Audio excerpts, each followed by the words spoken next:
5월 8일 3일밤 예배를 시작하도록 하겠습니다. 땅과 거기에 충만한 것과 세계와 그 가운데에 사는 자들은 다 여호와의 것이로다. 여호와께서 그 터를 바다 위에 세우시며 강물 위에 건설하셨도다. 여호와의 산에 오를 자가 누구며 그의 거룩한 곳에 설 자가 누구인가. 곧 손이 깨끗하며 마음이 청결하며 뜻을 허탄한 데 두지 아니하며 거짓 맹세하지 아니하는 자로다. 그는 여호와께 복을 받고 구원의 하나님께 의를 얻으리니 이는 여호와를 찾는 족속이요 야곱의 하나님의 얼굴을 구하는 자로다. 아멘. 저희들을 창세전에 택정하시고 여기까지 인도해 주신 주님 감사드립니다. 오늘 예배 가운데 임재하여 주시고 이 예배가 신령과 진정으로 드려지는 예배가 되게 하여 주시옵소서. 이 모든 말씀 거룩하신 예수님 이름으로 기도드리옵나이다. 아멘. 사도신경하심으로 신앙 고백하시겠습니다. 전능하사 천지를 만드신 하나님 아버지를 내가 믿사오며 그 외아들 우리 주 예수 그리스도를 믿사오니 이는 성령으로 잉태하사 동정녀 마리아에게 나시고 본디오 빌라도에게 고난을 받으사 십자가에 못 박혀 죽으시고 장사한 지 사흘 만에 죽은 자 가운데서 다시 살아나시며 하늘에 오르사 전능하신 하나님 우편에 앉아 계시다가 저리로서 산자와 죽은 자를 심판하러 오시리라.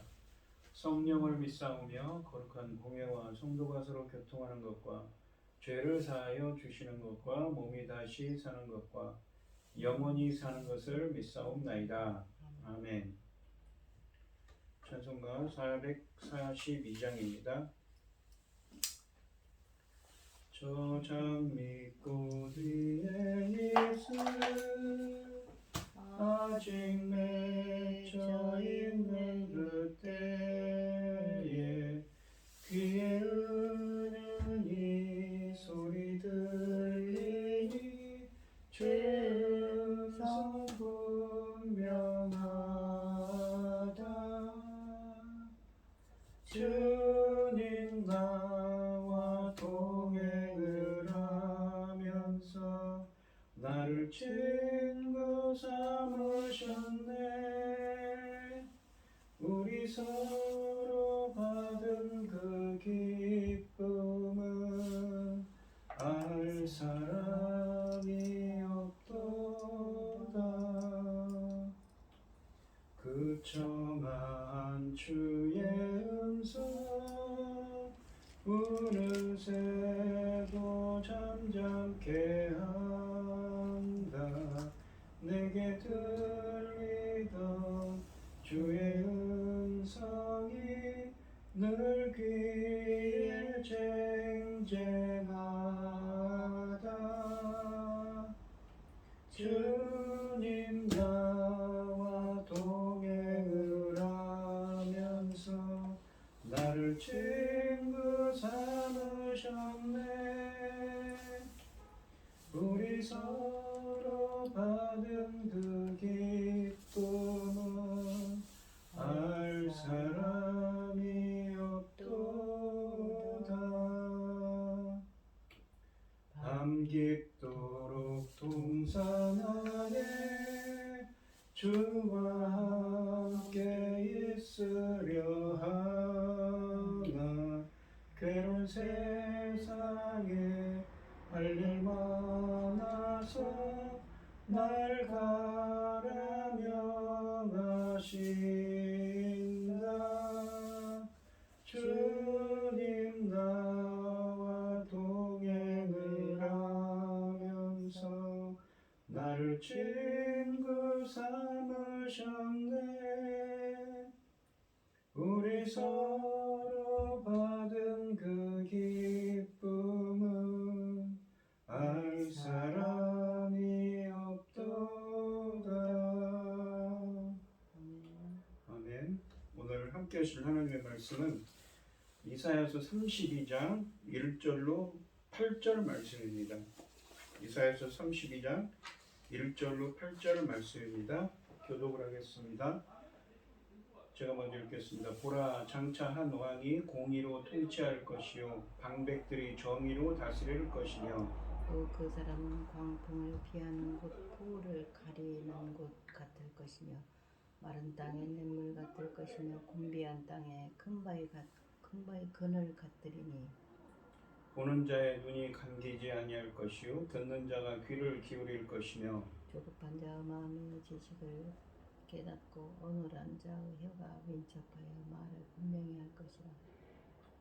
어리석은 자는 다시 존귀하다 부르지 아니하겠고 우둔한 자를 다시 존귀한 자라 말하지 아니하리니 이는 어리석은 자는 어리석은 것을 말하며 그 마음에 불의를 품어 반사를 행하며 패역한 말로 여호와를 거스리며 줄인 자의 속을 비리하며 목마른 자에게서 마실 것을 없어지게 하며 악한 자는 그 그릇이 악하여 악한 계획을 세워 거짓말로 가련한 자를 멸하며 가난한 자가 말을 바르게 할지라도 그리함이거니와 존귀한 자는 존귀한 일을 계획하나니 그는 항상 존귀한 일에 서리라.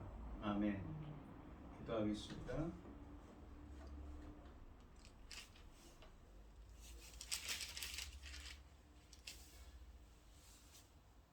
할렐루야. 여호와께 감사하라. 그는 선하시며 그 인자하심이 영원하니로다. 누가 능히 여호와의 권능을 다 말하며 주께서 받으실 찬양을 다 선포하리라. 아멘. 정의를 지키는 자들과 항상 공의를 행하는 자는 복이 있도다. 여호와여 주의 백성에게 베푸시는 은혜로 나를 기억하시며 주의 구원으로 나를 돌보사 내가 주의 택하신 자가 형통함을 보고 주의 나라의 기쁨을 나누어 가지게 하사 주의 유산을 자랑하게 하소서. 우리가 우리의 조상들처럼 범죄하여 사악을 행하여 악을 지었나이다. 우리의 조상들이 애굽에 있을 때에 주의 기이한 일들을 깨닫지 못하며 주의 크신 인자를 기억하지 아니하고 바다 곧 홍해에서 거역하였나이다. 그러나 여호와께서는 자기의 이름을 위하여 그들을 구원하셨으니 그 큰 권능을 만인이 알게 하심이로다. 아멘. 천지 만물을 지으신 전능하신 하나님 아버지, 어리석고 보잘것없는 저희를 자녀 삼으시고 아버지의 그 온전하신 사랑 가운데 살아가게 하심을 감사드립니다. 세상이 어지럽고 혼란스러움에도 이 시간 아버지 앞에 예배드릴 수 있도록 인도하시니 참으로 감사드립니다. 전능하신 하나님 아버지, 저희 나라를 지켜주시옵소서. 전쟁으로부터 모든 재난으로부터 지켜주시옵소서. 아버지 하나님, 저희 나라는 힘이 없고 연약합니다. 그리고 작은 나라 아닙니까? 아버지 하나님, 돌보지 않으면 아버지 그 어떤 일을 당할지 앞일을 알 수가 없사오니 전능하신 하나님께서 이 나라를 지켜서 아버지 살아계신 놀라운 역사가 일어나도록 도와주시옵소서. 전능하신 하나님 아버지, 지금은 여기에 또 중대한 시대를 맞이하고 있습니다. 열매 거둘 중대한 시대입니다. 천금같이 귀한 열매, 아버지께서 받으실 열매, 이 열매를 위하여 당신의 사랑하는 종을 열매 받을 말씀으로 준비하여 강단에 세우셨으니 이 말씀으로 말미암아 아버지께서 기뻐 받으실 열매들이 넉넉히 나올 수 있도록 도와주시옵기를 간절히 소원합니다. 이 모든 말씀 억만 죄악 가운데서 우리를 구원하여 주신 예수 그리스도 이름으로 기도드리옵나이다. 아멘. 오늘 본문 말씀 제목은 공의와 정의로 통치하는 지도자입니다. 이 주님은 이사야서 30장과 31장에서 유다가 이집트를 의존하는 것이 얼마나 어리석은 일이며 부질없는 일인가를 선언하셨습니다. 또한 주님은 이사야서 28장 이후부터 주로 유다 지도자들의 비행과 어리석음을 지적해 왔습니다. 그렇다면 지도자들이 이 모양이라면 유다 백성들은 도대체 누구를 의존해야 하는지 본문에서 밝히고 있는데 공의로 그들을 다스려 주실 메시아이신 왕을 바라보라고 말씀하고 계십니다. 본문은 하나님의 통치를 갈망하는 백성들에게 의의 왕이 오실 것을 예언하고 있습니다. 이 1절과 2절 말씀 1절에 보시면 보라 장차 한 왕이 공의로 통치할 것이요 방백들이 정의로 다스릴 것이며 라고 되어 있습니다. 한 왕, 한 명의 왕이 있고 방백들이 있습니다. 방백들은 왕 밑에 있는 대신들, 지도자들을 의미하죠. 장차 공의로 통치할 한 왕이 나오고 그의 통치자들도 이 정의로 다스릴 것이라고 합니다. 공의와 정의라는 말을 썼습니다. 공의라는 말은 히브리어로 ጼ데크라는 말인데 이 말은 이 의롭다, 의로움이라고도 해석되며 하나님의 속성을 의미합니다. 하나님은 공정하신 하나님이시지요. 또한 이 말은 하나님과 인간 간의 바른 관계성에 대한 것입니다. 반면에 이 정의로 통치한다 이 말은 미슈파트라는 히브리어를 사용했는데 이 말은 인간과 인간 사이의 바른 관계를 규정하는 하나님의 의로운 심판을 의미합니다.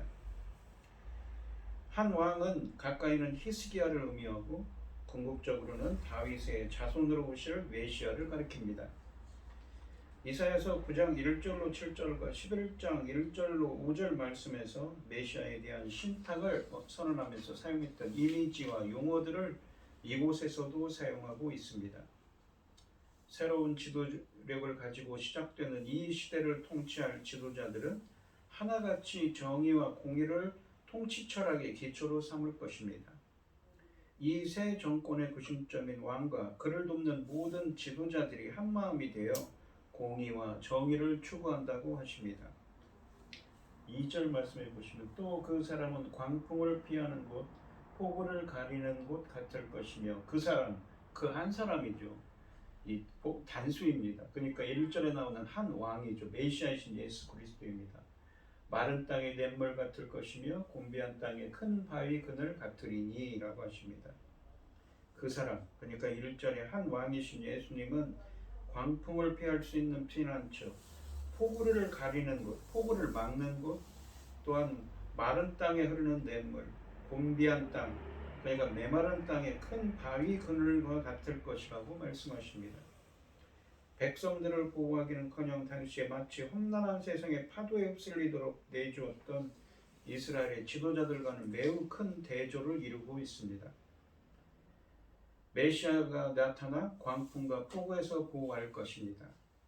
이사야서 28장 17절에 보시면 이런 말씀이 있었습니다. 나는 정의를 측량줄로 삼고 공의를 저울줄로 삼으니 우박이 거짓의 피난처를 소탕하며 물이 그 숨는 곳에 넘칠 것인즉 이라는 말이 있습니다. 이 폭풍 이미지는 원래 이사야서 28장부터 31장에서 유다의 대적자들이 유다를 침략할 때의 이미지였습니다.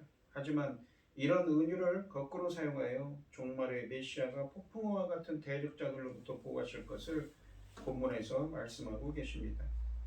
메시아는 곤비한 땅에 큰 바위 그늘이 되어 주실 것입니다. 뜨거운 햇빛에 뜨거운 햇빛의 그늘은 종말에 하나님이 베푸시는 은혜를 상징합니다.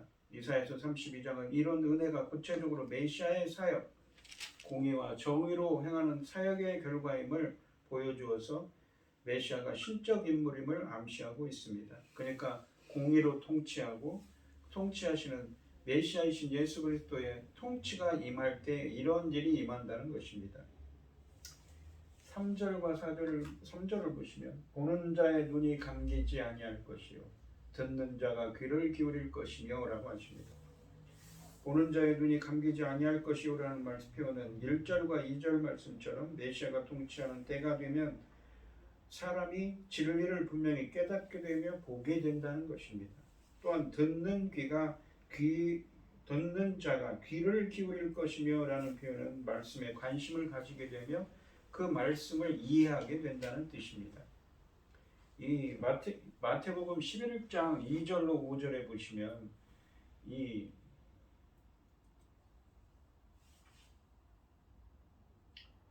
11장 2절로 5절에 보시면 이런 표현이 있습니다. 요한은 누구냐면 세례 요한입니다. 그리스도께서 하신 일을 듣고 제자들을 보내어 예수께 여짜오되 오실 그이가 당신이오이니까, 그러니까 메시아입니까? 당신이 예수님 당신이 메시아입니까? 우리가 다른 일을 기다리오리까? 그랬더니 예수께서 대답하여 이르시되 너희가 가서 듣고 보는 것을 요한에게 알리되 맹인이 보며 못 걷는 사람이 걸으며 나병한 자가 깨끗함을 받으며 못 듣는 자가 들으며 죽은 자가 살아나며 가난한 자에게 복음이 전파된다 하라. 그러니까 이러한 일이 메시아의 통치가 메시아이신 예수님께서 성육신하자 이런 일이 임하였죠. 주님이 임하시면 이런 일이 일어난다는 것입니다. 그러한 예언을 지금 마태복음에서는 성취했고 이 이사야 선지자의 말씀 속에서 예언하고 있는 것이지요. 이 또한 이사야서 6장 9절로 10절에 보시면 이 9절로 10절에 보면 이 이사야 선지자가 소명을 받을 때 이런 말씀을 하십니다. 여호와께서 이르시되 가서 이 백성에게 이르기를 너희가 듣기는 들어도 깨닫지 못할 것이요 보기는 보아도 알지 못하리라 하여 이 백성의 마음을 둔하게 하며 그들의 귀가 막히고 그들의 눈이 감기게 하라. 염려하건대 그들이 눈으로 보고 귀로 듣고 마음을 깨닫고 다시 돌아와 고침을 받을까 하노라 하시기로. 주님께서 왜 이런 말씀을 하시냐면 이 5장에 보시면 이사야서 5장에 보시면 이사야 선지 이스라엘 백성들의 죄악이 너무나 컸기 때문에 그렇죠. 그래서 하나님께서 눈을 막고 귀를 가린다고 합니다. 눈과 귀를 막고 마음도 깨닫지 못하게 한다고 하죠. 이 이사야서 5장에 이 유다 백성의 악행 때문에 하나님의 심판이 임하여 이사야서 6장 9절로 10절 말씀에서는 유다 백성의 눈과 귀를 가리고 진리를 깨닫지 못하게 하신다고 하셨습니다. 그러나 이사야서 32장에서는 공의와 정의로 다스리시는 메시아의 통치가 임할 때 사람들은 회복되어 다시 하나님을 보는 눈이 열리고 그의 음성을 듣게 되며 깨닫게 될 거라고 하십니다. 그리고 이 말씀의 성취가 마태복음 11장 2절 5절 말씀처럼 예수님이 성육신하셨을 때 이루어진 것이지요. 의의 왕이신 메시아의 통치로 임할 나라의 백성들이 받는 복은 영적으로 밝은 깨달음을 얻게 되는 것으로 나타나고 있습니다. 이사야서 6장에서 이사야 선지자의 소명에서 하나님께로부터 백성들의 귀와 눈을 막으라는 명령을 이사야는 받았습니다. 이제 메시아의 통치가 시작되는 순간에 드디어 막혔던 그들의 귀가 들리며 보지 못했던 눈이 보게 됩니다. 4절 말씀을 보시면 조급한 자의 마음이 지식을 깨닫고 어눌한 자의 혀가 민첩하여 말을 분명히 할 것이라. 그러니까 1, 2절에 나오는 메시아의 통치가 임할 때, 공의로 행하는 메시아의 통치가 임할 때 이런 일이 벌어진다고 합니다. 조급한 자들, 곧 앞뒤를 생각하지 않고 분별력 없이 경솔하게 행동하는 자들은 진리를 깨닫게 되고 어눌한 자의 혀, 그러니까 말을 더듬는 자가 분명하게 그 진리를 말하게 될 거라고 하십니다. 3절과 4절 말씀은 메시아이신 예수 그리스도의 통치가 임할 때 구체적으로 4가지의 회복이 임할 것이라고 말씀하십니다. 눈과 귀와 마음과 입의 이것들은 이사야 6장 9절로 10절의 이사야 선지자의 소명과 직접적인 연관이 있습니다.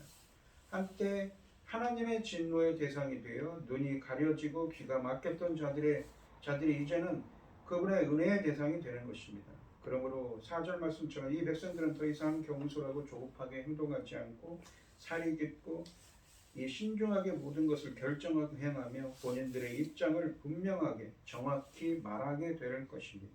이렇게 이들의 눈이 열리고 귀가 막혔던 귀가 열리고 무엇입니까? 진리를 깨닫게 되는 것은 무엇입니까? 우리가 요한복음 9장에 보시면 날 때부터 수경인 사람이 영안을 깨어나게 하시죠. 영안을 깨어나게 하는 그 역사와 같은 것입니다. 그러한 재창조의 역사가 일어난다고 하시는 것입니다. 이 5절로 8절 말씀을 보겠습니다. 이 잠언 1장 7절에 보면 여호와를 경외하는 것이 지식의 근본이거늘 미련한 자는 어리석은 자입니다. 지혜와 훈계를 멸시한다고 합니다. 주님을 경외하는 자와 반대가 무엇입니까? 어리석은 자입니다. 근데 어리석은 자는 성경에서 어리석은 자는 누구냐면 악인을 뜻합니다. 성경에서 어리석은 자는 단순하거나 정신적으로 부족한 사람을 뜻하는 것이 아니라 악인과 비슷한 말입니다. 어리석은 사람은 마음속에서 하나님을 제거한 사람이기 때문에 하나님이 없는 그들의 삶에는 선행도 없습니다. 이 어리석은 사람들은 하나님을 두려워하지 않고 사회적인 약자들을 박해하고 착취하며 부를 축적합니다. 하나님은 의로우시고 신실하신 분이라고 고백하면서도 정작 자신들의 삶에서는 이것들을 무시하는 자들이기도 합니다. 그러므로 성경은 말과 행동에 동떨어진 자들도 어리석은 사람들이라고 합니다. 하나님이 없다는 잘못된 전제에 근거하여 잘못된 행동을 하는 사람들입니다. 혹은 계시다고 하면서도 행동은 다르게 하는 사람이지요. 그러니까 신실하지 못한 사람들입니다. 그러므로 어리석은 사람들은 부패하고 행실이 가증하여 선을 행하지 않습니다. 왜냐하면 그들은 세상을 심판하시는 하나님은 없다고 확신하기 때문입니다. 어리석은 자는 마치 하나님이 없는 것처럼 행동합니다. 그래서 이 잠언 1장 7절에서 이렇게 말씀하시는 거죠. 여호와를 경외하는 것이 지식의 근본이거늘 미련한 자는 어리석은 자는 지혜와 훈계를 주님의 지혜와 훈계는 주님의 말씀이지요. 타이르는 말씀을 멸시한다고 합니다. 훈육을 그때 즉 1절부터 4절 말씀처럼 메시아의 통치가 임하여 눈과 귀와 마음과 입이 회복되어 지식을 깨닫게 되고 진리를 분명하게 말하게 되는데 진리를 깨닫고 무엇을 분명하게 정확하게 말하는가 하면 5절에 보시면 그러니까 어리석은 자를 다시 존귀하다 부르지 아니하겠고 우둔한 자를 다시 존귀한 자라 말하지 아니하리니. 그러니까 이 뭐냐면 1절부터 4절까지 어떻습니까? 메시아이신 예수 그리스도의 통치가 임하면 눈과 귀와 마음과 입이 열리고 진리를 깨닫고 말도 분명하게 어눌하게 하는 거예요. 분명하게 말을 정확하게 하게 되어서 그 결과를 어떻게 되냐면 무엇을 말하는가 하는 것이죠. 진리를 깨닫고 영적인 눈이 영원히 열리고 진리를 깨달아서 무엇을 말하느냐는 거죠. 그 4절 마지막에 보면 말한다고 분명하게 말하는데 무엇을 분명하게 말하냐면 어리석은 자는 악인이라고 그랬죠. 다시 존귀하다 부르지 아니하겠고 우둔한 자를 다시 존귀한 자라 말하지 아니할 것이라는 거죠. 그런 영적인 깨달음이 있을 때 이렇게 분명히 말할 수가 있는 것입니다. 왜? 영안이 열리고 주님께서 진리를 깨닫게 했기 때문입니다. 어리석은 자, 그러니까 하나님이 계시다고 하면서도 악을 행하는 자나 우둔한 자는 누구냐면 원문으로는 비열한 악당을 의미합니다. 그러니까 악인들이죠. 우둔한 자를 존귀하다 말하지 않을 것입니다. 6절에 보시면 히브리어로는 맨 앞에는 이유와 목적을 나타내는 왜냐하면 무엇 때문입니다를 의미하는 왜냐하면 이라는 접속사 키로 시작합니다. 그러니까 왜 이렇게 어리석은 자를 다시 존경하다 부르지 아니하고 우둔한 자를 존경하는 자, 악인들을 존귀한 자라 부르지 않느냐. 영적인 깨달음이 있어서 그렇게 어리석은 자, 악인들을 존귀하다고 말하지 않는데 왜냐하면 왜 그렇게 말하지 않냐면 6절에 보시면 그리고 이제 6절은 7절 8절과 말씀과 그리고 그러나를 의미하는 접속사 배로 연결됩니다. 그러니까 6절 맨 앞에 있는 접속사가 이유와 목적을 의미하는 왜냐하면 뭐뭐이기 때문입니다. 왜냐하면 그리고 그러나 왜냐하면입니다. 그게 종속이 되는 거죠. 연결이 되는 겁니다. 6절, 7절, 8절 말씀은 5절 말씀의 이유에 대해서 이어서 계속 설명하고 있는 것입니다. 왜 영적으로 깨어나서 영적으로 깨어남이 있고 눈과 귀가 열려서 진리를 깨닫게 되어서 이 말을 더 분명하게 하는데 어리석은 자, 악인들은 존귀하다고 말하지 않을 거라고 하는데 왜냐하면 6절에 보시면 어리석은 자는 어리석은 일을 말하고 그러니까 악인들은 악행을 말하고 마음의 불의를 사악함을 품어 그러니까 사악함 위선을 행하며 패역한 말로 하나님을 거스르며 줄인 자에게 속을 비게 하며 그러니까 먹을 것을 주지 않고 목마른 자에게 마실 것을 없어지게 하기 때문이라고 하십니다.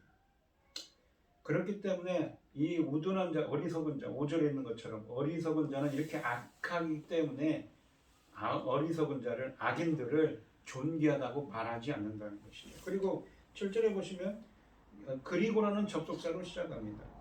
그리고 왜 그렇게 말하냐면 악한 자는 그 7절에 보시면 줄인 자의 속을 비게 하며 목마른 자에게 마실 것을 없어지게 하느냐. 악한 자는 그 그릇이 악하여, 그릇은 성품을 의미합니다. 상징적으로. 악한 계획을 세워 거짓말로 가련한 자를 멸하며 가난한 자가 말을 바르게 할지라도 그리함이거니와 라고 하십니다. 7절에 보시면 그리고 악한 자는 그 그릇, 물건을 담는 기구 혹은 사람의 인품을 의미하는데 여기서 인품이겠죠. 악한 자는 인품이 악하여 계획을 세워 가련한 자, 가련하다는 것은 안압이라고 해서 이 이사야서 61장에도 나왔죠. 겸손한 자 혹은 겸손한 자, 가난한 자를 파멸시키고 또한 이 가난한 자라는 것은 여기서는 궁핍한 자가 이 바른 말을 해도 그들을 파멸시키기 때문이라고 하십니다. 8절에 보시면 존귀한 자는 존귀한 말을 계획하나니 그는 항상 존귀한 일에 서리라. 여기서도 보시면 히브리어 맨 앞에 이 그리고 또는 그러나를 의미하는 접속사 배가 있습니다. 문맥에 따라서 이 접속사는 그리고나 그러나로 번역된다고 되어 있습니다. 히브리어 문법에 보시면 여기서는 그러나가 맞겠죠. 왜냐하면 문맥을 보면 그렇습니다. 그러나 존귀한 사람은 존귀한 일을 계획하고 그 존귀한 일을 이루며 살아간다고 하십니다. 그렇기 때문에 영적인 깨달음이 있고 분명하게 영적 예수 그리스도의 메시아의 통치가 임하면 영적인 깨달음을 얻어서 분명하게 정확하게 말하는데 어리석은 자, 악인들을 존귀하다고 말하지 않습니다. 왜? 그들은 악인들은 악을 행하기 때문이죠. 그러지만 존귀한 자는 어떤 자입니까? 어리석은 자의 반대죠. 악인들의 반대인 것입니다. 존귀한 일. 여기서는 어떤 일이겠습니까? 존귀한 일을 계획한다는 것은 하나님의 계획을, 하나님의 기뻐하신 뜻을 추구한다는 의미입니다. 그래서 선을 추구한다는 것이죠. 존귀한 자들이 하나님의 계획을 따라 살게 될 것임을 말씀해 주십니다. 이 본문을 정리해 보겠습니다. 그때 즉 1절과 4절 말씀, 1절부터 4절까지 말씀처럼 메시아의 통치가 임하고 눈, 귀, 마음, 입이 회복되어 지식을 깨닫게 되고 진리를 분명하게 말하게 된다고 이 4절까지 말씀하셨는데 그 5절에 보시면 진리를 깨닫고 무엇을 분명하게 정확하게 말하는가 하면 5절 말씀해 보시면 어리석은 자, 그러니까 악인들이나 우둔한 자, 악당들을 존귀하다 말하지 않을 것입니다. 악인들을 5절에 보시면 존귀하다고 말하지 않을 것입니다.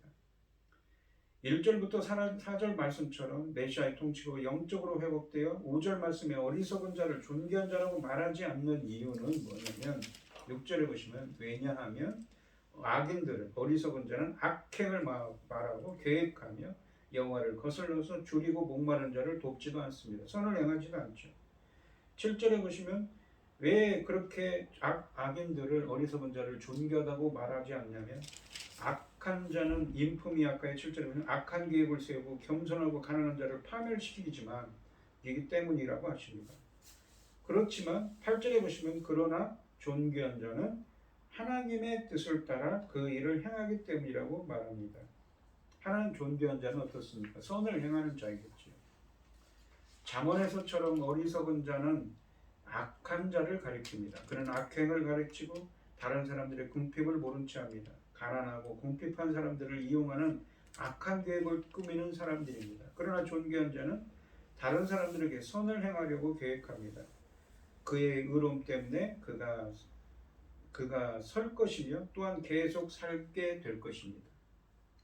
그러니까 메시아께서 공의로 통치하시는 메시아께서 그 메시아의 통치가 임할 때 이런 일이 일어나는 것이죠.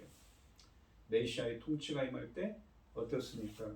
막혔던, 다쳤던 지혜가 다시 지혜를 줘서 다시 깨닫게 하시고 눈과 귀와 마음과 입이 회복되어서 영적으로 깨닫게 하시고 진리를 깨닫게 하시고 분명하게 정확하게 진리를 말할 겁니다. 뭐라고 말합니까? 5절에 보시면 어리석은 자, 악인들은 존귀하지 않다는 것이죠. 악행을 행하기 때문이라고. 왜 그런가? 이 6절과 7절에서 설명했습니다. 악인들은 악한 생각만 하고 가난하고 가난한 사람들에게 악행을 하고 그들을 파멸시키기 때문이죠. 그러나 존귀한 자는 악인들의 반대죠. 선을 행하고 주님의 기뻐하신 뜻을 행하는 자는 존귀한 일을 계획하고 그 존귀한 일을 이루며 살아간다고 말씀하시는 것입니다.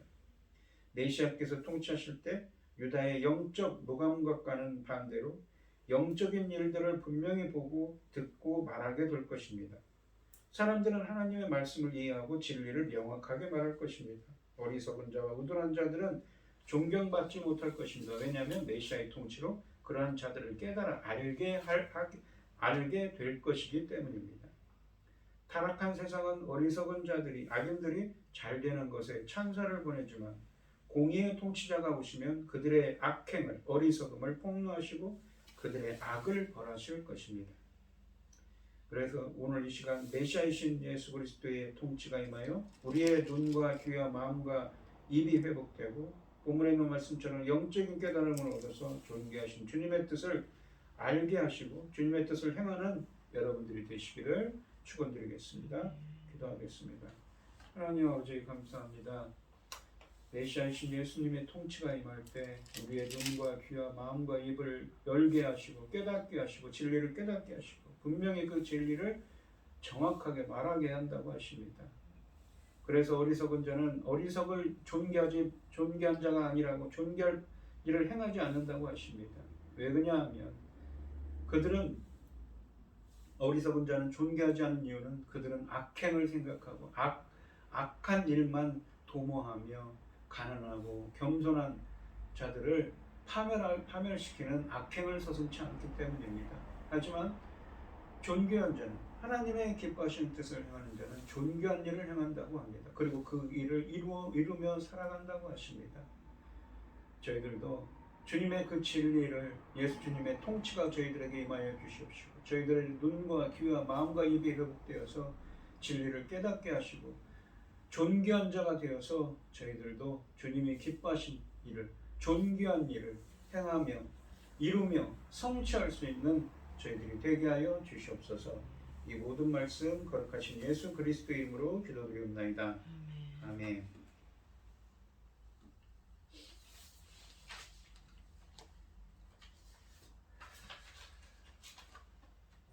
찬송가 322장입니다. 세상의 헛된 신을 버리고 하나님 이름 높여 기리세 온 천하 백성 모두 나와서 다 함께 하나님만 섬기세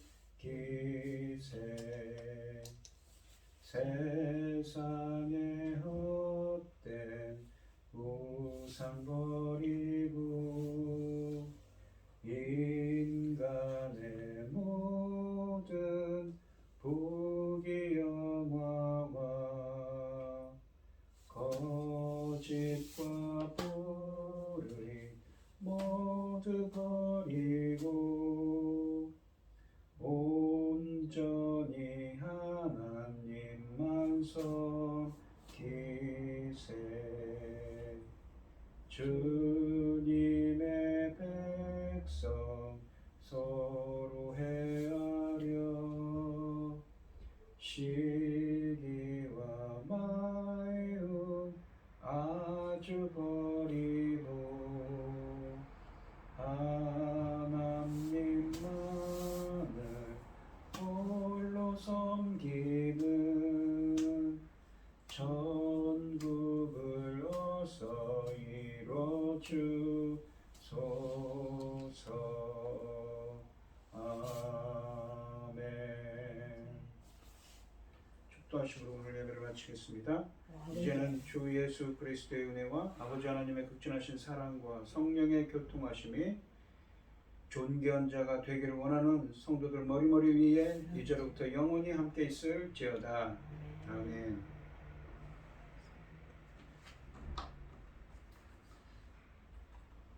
마지막 찬양인데 다 같이 일어나서 찬양했으면 좋겠는데요.